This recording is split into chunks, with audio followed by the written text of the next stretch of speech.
Hello दोस्तों, कैसे हैं आप लोग। आई होप आप सब लोग अच्छे होंगे और स्वागत है आपका मेरे चैनल ओनली यूपीएससी में। तो अब हम घटना चक्र का पूर्वावलोकन कर रहे थे। इस वीडियो में हम फिजिक्स का डिस्कशन करेंगे। पिछले वीडियो में हमने बायोलॉजी का डिस्कशन किया था।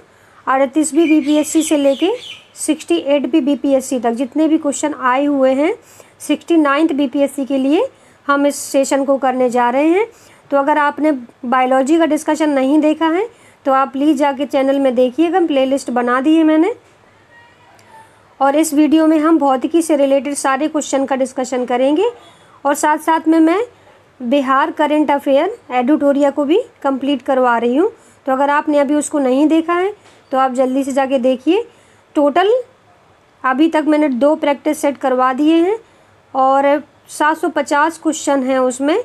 तो आपका बहुत ज़्यादा उसमें फ़ायदा होगा अगर आप प्रैक्टिस सेट लगा रहे हैं या देख रहे हैं तो इस सेशन को शुरू करने से पहले आप लाइक कर दीजिएगा। तो चलिए शुरू करते हैं। क्वेश्चन नंबर 1 है, निम्न तत्वों में से किसमें न्यूट्रॉन नहीं होता है। तो क्वेश्चन नंबर 1 का आंसर हो जाएगा ऑप्शन सी, हाइड्रोजन में न्यूट्रॉन नहीं होता है क्योंकि हाइड्रोजन का परमाणु क्रमांक 1 होता है। कितना होता है? 1 होता है। और साधारण हाइड्रोजन समस्थानिक में कोई भी न्यूट्रॉन नहीं होता है अगर साधारण हाइड्रोजन या प्रोटियम की बात की जाए। और बाकी जैसे कि हाइड्रोजन समस्थानिक ड्यूटेरियम की बात की जाए तो उसमें 1 न्यूट्रॉन होता है। और ट्राइटियम में कितने होते हैं? 2 न्यूट्रॉन होते हैं। तो इस प्रकार से किसमें न्यूट्रॉन नहीं होता है? तो सिंपल साधारण हाइड्रोजन में कोई भी न्यूट्रॉन नहीं पाया जाता है। अगला क्वेश्चन देखते हैं।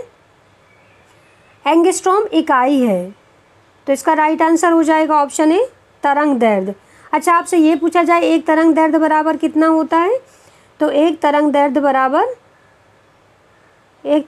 बराबर होता है 10⁻⁻10 मीटर। आप ध्यान रखेंगे, एक तरंग दैर्ध्य बराबर। अगला क्वेश्चन देखते हैं। क्वेश्चन है कि प्रकाश वर्ष किसकी इकाई है? समय, दूरी, गति या प्रकाश की तीव्रता। तो फ्रेंड 2022 में पूछा गया ये क्वेश्चन है और बीपीएससी में क्वेश्चन रिपीट होते हैं, आप ध्यान रखेंगे। तो इसका आंसर हो जाएगा ऑप्शन सी। इसका राइट आंसर ऑप्शन सी, प्रकाश वर्ष किसकी इकाई है? तो दूरी की इकाई है। और अगर आपसे पूछा जाए कि 1 लाइट ईयर बराबर कितना होता है, 1 लाइट ईयर बराबर कितना होता है तो ये होता है 9.46 × 10⁻15 मीटर, अगर आपसे मीटर में पूछ लिया जाता है। और अगर आपसे ये पूछा जाए कि प्रकाश वर्ष की सबसे बड़ी इकाई तो पारसेक है। आप ये भी याद रखेंगे, पारसेक। मुझे कमेंट बॉक्स में बताइए 1 पारसेक बराबर कितना होता है। अगर आपको पता है तो आप कमेंट में ज़रूर रिप्लाई कीजिएगा। अगला क्वेश्चन देखते हैं। आवृत्ति को मापा जाता है हर्ट्ज में, रेडियन में, मीटर पर सेकंड में या वॉट में। तो इसका राइट आंसर हो जाएगा ऑप्शन ए।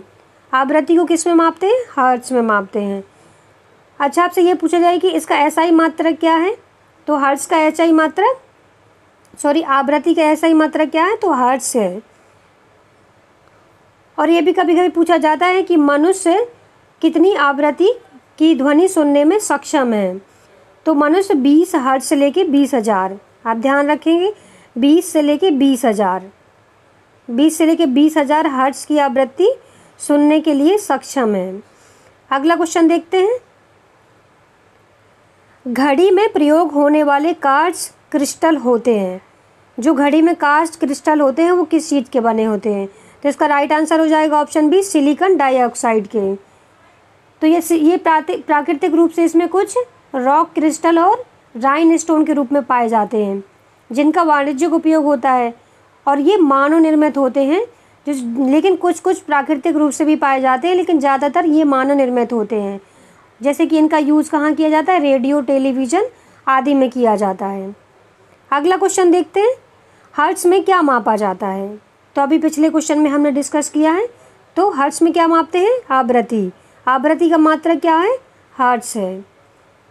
अगला क्वेश्चन देखते हैं। विद्युत शक्ति की इकाई है तो विद्युत, इसका राइट आंसर हो जाएगा वाट है। विद्युत शक्ति की इकाई क्या है? वाट है। और इसका एसआई मात्रक भी क्या है विद्युत शक्ति का? तो वाट है। आप कभी कभी इसका SI मात्रक भी पूछते हैं, तो आप दोनों तरह से क्वेश्चन को पढ़ेंगे। अगला क्वेश्चन देखते हैं। दृश्य स्पेक्ट्रम की तरंग दैर्ध्य की सीमा होती है, कितनी होती है दृश्य स्पेक्ट्रम की? तो इसका राइट आंसर हो जाएगा ऑप्शन बी, 3900 एंगस्ट्रॉम से लेके 7600 एंगस्ट्रॉम तक दृश्य स्पेक्ट्रम की सीमा।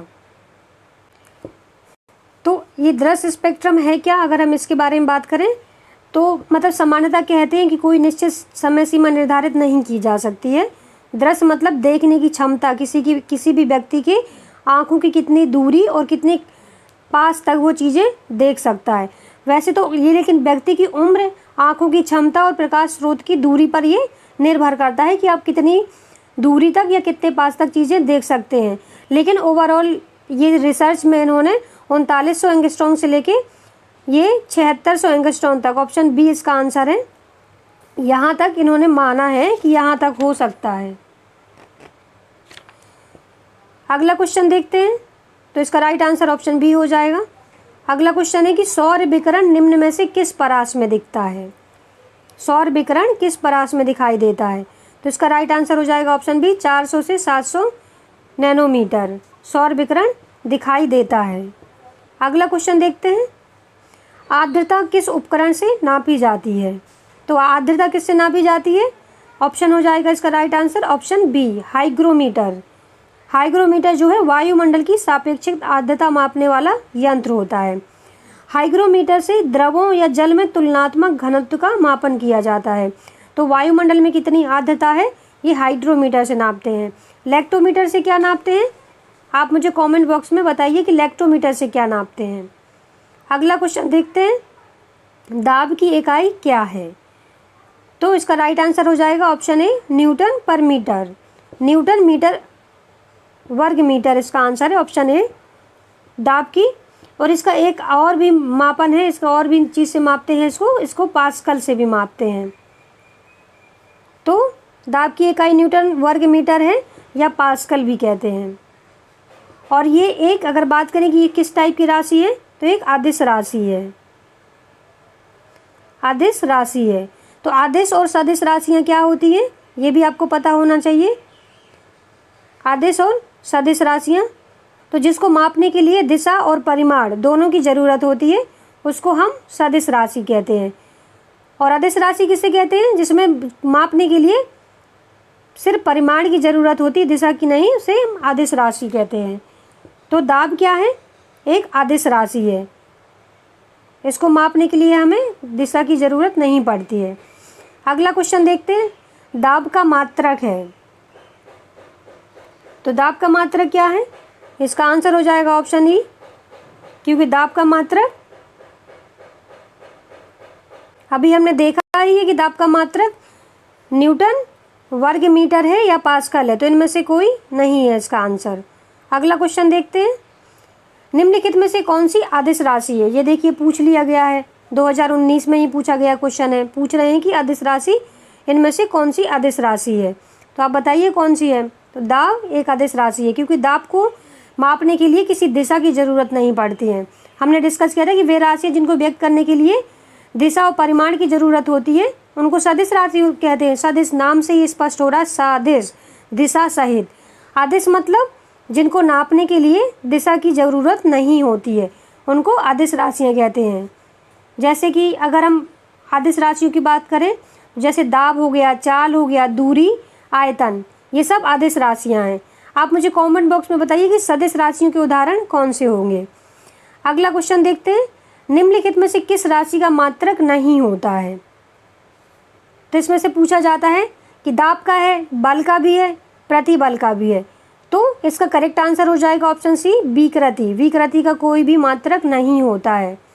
किसी वस्तु की विमा में आया परिवर्तन उसकी मूल विमा के अनुपात को विकृति कहते हैं। विकृति एक विमाहीन राशि है, अर्थात इसका कोई भी मात्रक नहीं होता है। अगला क्वेश्चन देखते हैं। कुछ स्टेटमेंट दिए गए हैं, आपको सही कथन चूज करना है, कौन सा कथन सही है। तो इसका राइट आंसर हो जाएगा ऑप्शन बी, लाल प्रकाश का तरंग दैर्ध्य बैंगनी प्रकाश से ज़्यादा होता है। क्यों होता है ऐसा? क्योंकि प्रकाश का तरंग दैर्ध्य सबसे कम वह आवृत्ति सबसे अधिक होती है बैंगनी की, जबकि लाल का तरंग दैर्ध्य सबसे अधिक आवृत्ति न्यूनतम होती है। तो जस्ट अपोजिट रिलेशन होता है, जिसका तरंग दैर्ध्य सबसे अधिक होगा उसकी आवृत्ति कम होगी, और जिसकी आवृत्ति ज़्यादा होगी उसका तरंग दैर्ध्य कम होगा। तो बैंगनी रंग और लाल रंग के बीच में यही रिलेशन है, तो इसका आंसर ऑप्शन बी हो जाएगा। आप ध्यान रखेंगे कि तरंग दैर्ध्य और आवृत्ति का अपोजिट या इन्वर्स रिलेशन होता है। अगला क्वेश्चन देखते हैं, एक परमाणु के केंद्र का धनावेशित हिस्सा कहलाता है। क्या कहलाता है एक परमाणु के केंद्र का धनावेशित हिस्सा? तो इसका राइट आंसर हो जाएगा ऑप्शन डी, न्यूक्लियस। तो न्यूक्लियस के बारे में हम थोड़ा सा देख लेते हैं। न्यूक्लियस है क्या? एक परमाणु के केंद्र का जो धनावेशित हिस्सा होता है नाभिक या न्यूक्लियस कहलाता है। ठीक है, नाभिक परमाणु का केंद्रक होता है। ठीक है, परमाणु के नाभिक में प्रोटॉन और न्यूट्रॉन होते हैं, हम बचपन से पढ़ते आ रहे हैं, और इन्हीं दोनों को न्यूक्लियस कहते हैं हम। तो प्रोटॉन किस रूप में होता है? धनात्मक रूप में होता है, धनात्मक आवेश लिए होता है, और न्यूट्रॉन उदासीन, इसमें कोई भी चार्ज नहीं होता है। जबकि प्रोटॉन में क्या होता है? धनात्मक होता है, न्यूट्रॉन में उदासीन, मतलब कि कोई भी चार्ज नहीं होता है, जिस कारण नाभिक धनावेशित होता है। अगला क्वेश्चन देखते हैं, एक ठोस के सीधे गैस में परिवर्तन को क्या कहते हैं? एक ठोस चीज़ है, वो पिघलती नहीं है, सीधा गैस में परिवर्तित हो जाती है ठोस, तो क्या कहते हैं उस क्रिया को? ऊर्ध्वपातन। ऊर्ध्वपातन की प्रक्रिया में जिसके द्वारा ठोस जो पदार्थ है द्रव में परिवर्तित ना होकर सीधे गैस में परिवर्तित हो जाता है। इसका उदाहरण अगर हम देखें, जैसे कपूर, आप कपूर ला के रख दीजिए घर पे, ये द्रव में परिवर्तित हुए बिना उड़ जाएगा। अगर आपको नहीं एक्सपेरिमेंट करना तो आप ला के देख सकते हैं। अगला क्वेश्चन है, कॉस्मिक किरणें क्या होती हैं? कॉस्मिक किरणों में आवेशित कण है, अनावेशित कण है, तो इसका राइट आंसर हो जाएगा ऑप्शन ए, आवेशित कण है। कॉस्मिक किरणें विद्युत चुंबकीय स्पेक्ट्रम का भाग नहीं है, ये उच्च ऊर्जा की आवेशित कण होती हैं जो अंतरिक्ष में लगभग प्रकाश की गति से गमन करती हैं। तो ये भी पूछा जाता है कि कॉस्मिक किरणें किसकी गति से गमन करती हैं? प्रकाश की चाल से, प्रकाश की गति से गमन करती हैं। अब ध्यान रखेंगे, प्रकाश की गति से गमन करती हैं कॉस्मिक रेज। अगला क्वेश्चन देखते हैं कि 2G स्पेक्ट्रम में अक्षर G किस शब्द के लिए प्रयुक्त है? तो ये 2G के लिए, ये जनरेशन के लिए प्रयुक्त है। आपने देखा होगा अभी तो 4G चल रहा है हमारे यहाँ पे, और 5G भी लॉन्च हो चुका है। तो ये G जो है जनरेशन के लिए है। अगला क्वेश्चन देखते हैं, रडार का आविष्कार कौन था? तो रडार के आविष्कारक कौन थे? इसका करेक्ट आंसर हो जाएगा ऑप्शन ए, रॉबर्ट वॉटसन। इन्होंने रडार का आविष्कार किया था। रडार का अगर हम फुल फॉर्म देखें तो रेडियो डिटेक्शन एंड रेंजिंग। द्वितीय विश्व युद्ध में इसका मतलब बहुत ज़्यादा यूज़ हुआ था हवाई हमलों के लिए उस समय पे। आप जानते होंगे रडार का उपयोग क्यों किया जाता है। अगला क्वेश्चन देखते हैं, गॉड पार्टिकल हैं, 2016 में पूछा गया क्वेश्चन है। अब प्लीज़ वीडियो पसंद आ रहा हो तो एक बार लाइक कर दीजिएगा, शेयर करिएगा। तो गॉड पार्टिकल क्या होते हैं? इसका आंसर हो जाएगा ऑप्शन बी, हिग्स बोसॉन, जिसकी प्रथम परिकल्पना 1964 में की गई थी, गॉड पार्टिकल। अगला क्वेश्चन देखते हैं, सर सीवी रमन को भौतिकी का नोबेल पुरस्कार प्राप्त हुआ। तो ये ईयर पूछा है कि ये सीवी रमन को भौतिकी का नोबेल पुरस्कार कब प्राप्त हुआ? तो इसका राइट आंसर हो जाएगा ऑप्शन बी, 1930 में। किस चीज़ के लिए इनको पुरस्कार दिया गया था? इनको भौतिकी का नोबेल पुरस्कार। अगला क्वेश्चन देखते हैं, टेलीस्कोप की खोज किस वैज्ञानिक ने की? तो इसका आई थिंक सबको पता होगा, इसका राइट आंसर है ऑप्शन डी, गैलीलियो ने। अगला क्वेश्चन देखते हैं हम, इस सदी की शुरुआत में हवाई जहाज़ का आविष्कारक किसने किया? तो हवाई जहाज़ का आविष्कार किसने किया? इसका राइट आंसर हो जाएगा ऑप्शन बी, जेम्स वाट ने।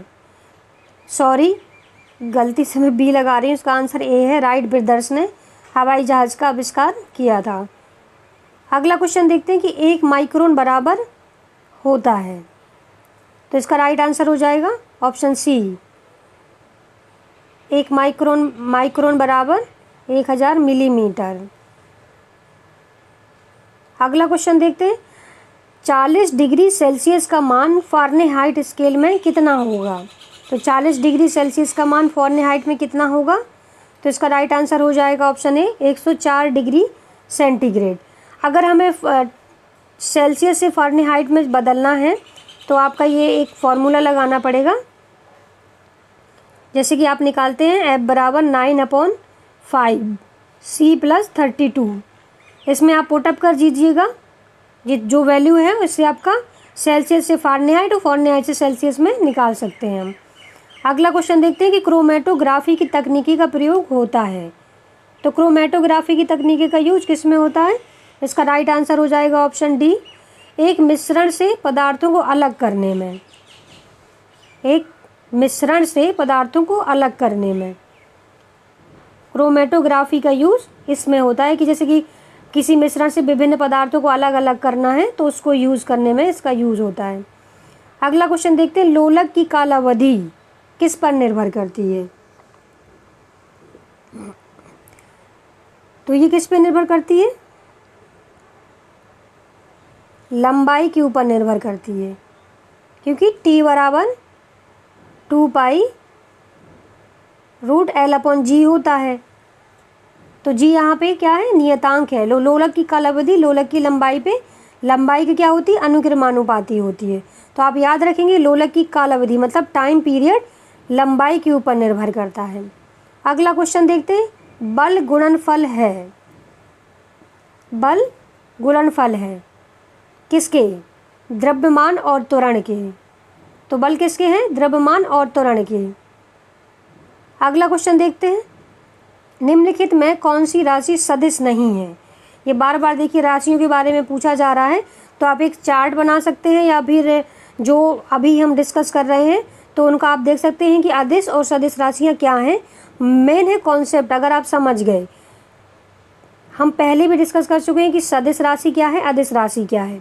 तो मेन चीज़ समझना है कि सदिश जिसको अब मापना है, जैसे जिसको मापना है तो दिशा भी चाहिए और परिमाण भी चाहिए, तो सदिश हो जाएगा।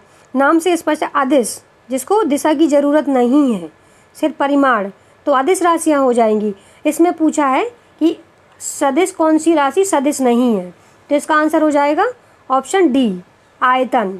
आयतन को मापने के लिए आपको दिशा की ज़रूरत नहीं पड़ती है, इसलिए आयतन क्या है? सदिश राशि है। अगला क्वेश्चन देखते हैं, पदार्थ के संवेग और वेग के अनुपात से कौन सी भौतिक राशि प्राप्त की जाती है? तो कौन सी भौतिक राशि प्राप्त की जाती है? तो इसका राइट आंसर हो जाएगा ऑप्शन सी, द्रव्यमान। यदि किसी वस्तु का द्रव्यमान कितना है? m, वस्तु के वेग को हम v मानते हैं, तो उसका संवेग कितना होगा? mv होगा। संवेग और वेग का अनुपात कितना होता है? तो mv/v।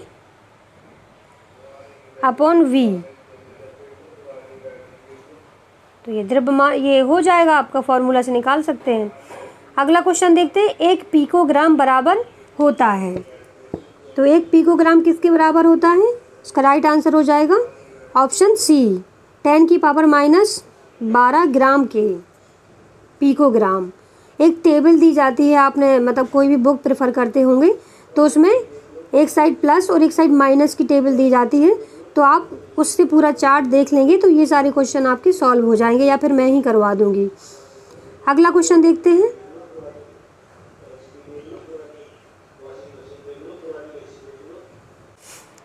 क्वेश्चन 35 है, आप एक लिफ्ट में खड़े हैं, लिफ्ट के फर्श पर आपके भार द्वारा लग रहा बल।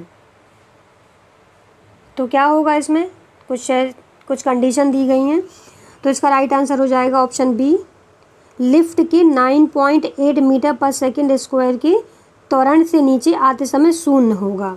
ऐसा क्यों? क्योंकि 9.8 मीटर पर सेकंड स्क्वायर के त्वरण से नीचे आते समय लिफ्ट के फर्श पर व्यक्ति का दबाव नहीं पड़ता है, इसीलिए क्या होगा? शून्य होगा। उसका फर्श पर उसके द्वारा लगा बल कैसा होगा? 0 हो जाता है, शून्य हो जाता है। अगला क्वेश्चन देखते हैं, वायु में ध्वनि तरंगे होती हैं। तो वायु में ध्वनि तरंगे किस प्रकार होती हैं? तो अनुदैर्ध्य के रूप में होती हैं, क्योंकि ध्वनि तरंगे यांत्रिक तरंगे कहलाती हैं, क्योंकि उनके संचरण के लिए द्रव्यमान लाइक ठोस, द्रव, गैस, वायु की आवश्यकता होती है। बिना माध्यम के ध्वनि तरंगे संचरित नहीं कर सकती।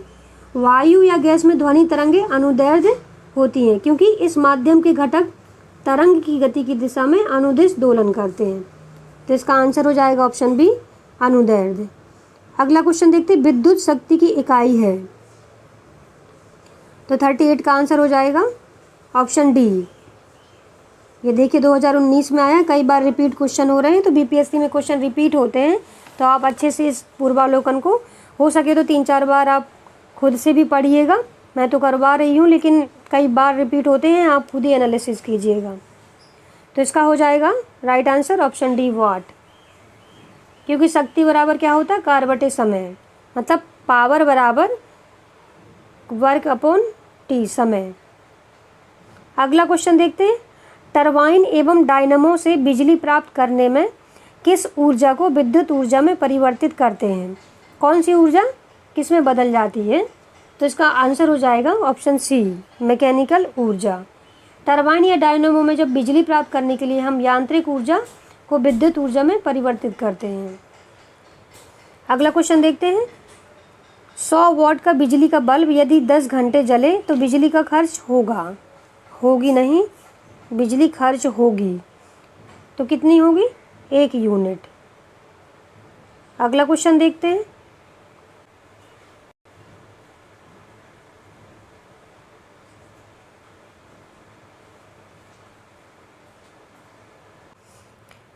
तो क्वेश्चन नंबर 47 देखते हैं, प्रकाश में 7 रंग होते हैं, रंगों को अलग करने का क्या तरीका है? तो इसका राइट आंसर हो जाएगा ऑप्शन बी, फिल्टर से रंगों को अलग किया जा सकता है। नहीं, इसका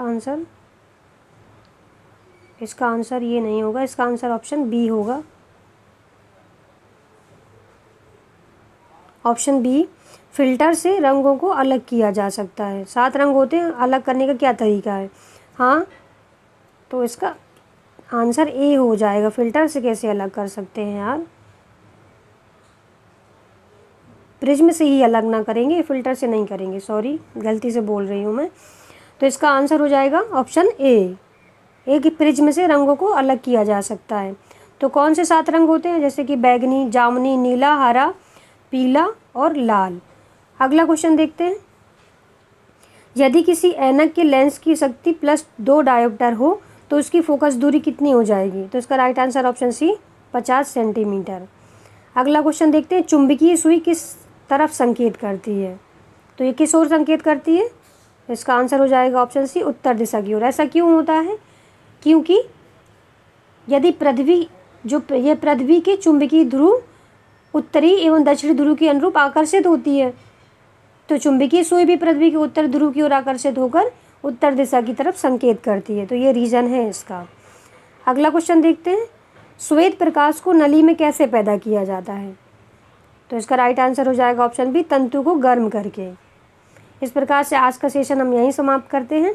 कुछ बचे हुए क्वेश्चन हैं जो 1 या 2 वीडियो में मैं ख़त्म कर दूँगी। अगर वीडियो पसंद आया हो तो लाइक करें। Thank you.